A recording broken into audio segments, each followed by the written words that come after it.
Welcome to the latest developments in the Russian-Ukrainian war. Russian forces are advancing and seizing new settlements, while Ukrainian forces continue their counteroffensives on multiple fronts. We begin with the Kharkiv region. On this axis connecting the Kharkiv and Donetsk regions, and specifically along their administrative border, the area has seen significant battlefield developments. Over the past few hours, Russian forces have managed to advance and secure control of the town of Lishchenkove, with the push extending for about 2 kilometers. Following the capture of the town, Russian forces have begun moving in several new directions, notably towards Rikivka and Malivka. The Russian pressure in this sector is evident and strong. However, it's important to note that the nature of these battles is not linear. They are shaped by a number of complex field factors that directly impact the decisions of the attacking force. In response, Ukrainian forces have not remained solely on the defensive, but have launched counterattacks on several axes. The most prominent of these assaults are in the direction of Novomikhailivka, as well as Rikivka and Rykodob. These Ukrainian maneuvers are forcing Russian forces to confront multiple scenarios simultaneously, either to continue their forward advance, fall back to more solidified defensive lines, or combine both by making limited gains on some axes while reinforcing their defenses on others. As of now, Russian forces are attempting to absorb the Ukrainian pressure on these three fronts. Data indicates they have made some progress in Rikivka and Novomikhailivka, with the recaptured areas appearing in red on the map. These movements provide Russian forces with a tactical advantage, enabling them to apply additional pressure from the rear on Ukrainian positions. This could potentially shift the balance of power in the sector if the trend continues. However, it is too early to determine the final outcome. Ukrainian forces, as has been the case in previous battles, may attempt to return to Lishchenkove or neighboring towns, targeting the Russian forces stationed there. Therefore, what we are observing is an open conflict, more akin to a continuous race where each side attempts to exploit any vulnerability to pressure the other.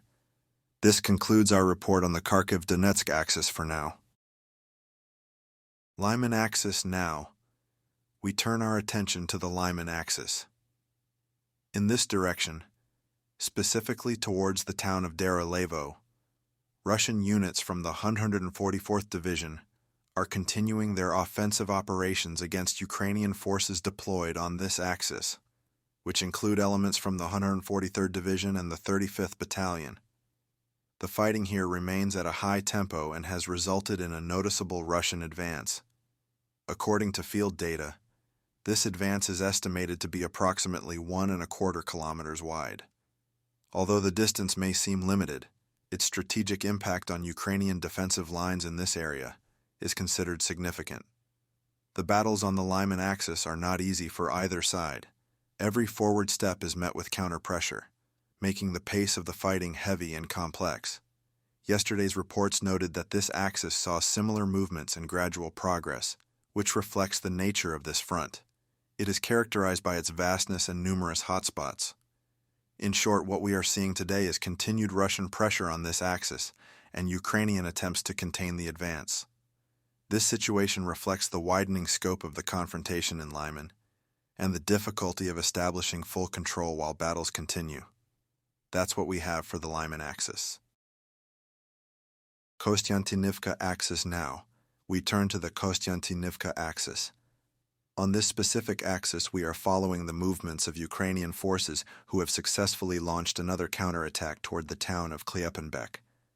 This town had previously fallen under Russian control, but the Ukrainians managed to return and seize its northern part, estimated to be about 30% to 40% of its total area. Field data indicates that Ukrainian forces have advanced along a front spanning about 1.25 kilometers.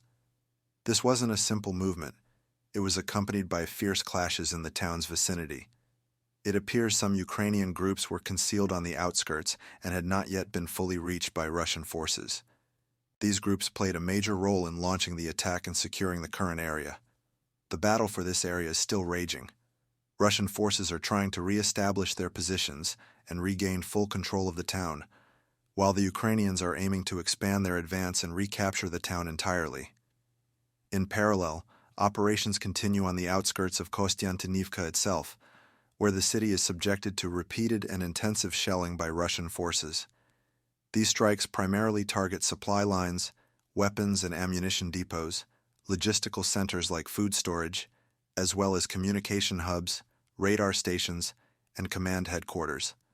The goal is to exhaust Ukrainian capabilities and create conditions for a wider advance into Kostiantynivka. Meanwhile, the fighting isn't limited to Klyapinbek alone. Other clashes are ongoing in the direction of Alexandro Shultini, but so far they haven't resulted in any significant changes on the ground. That's the current picture on the Kostiantynivka axis.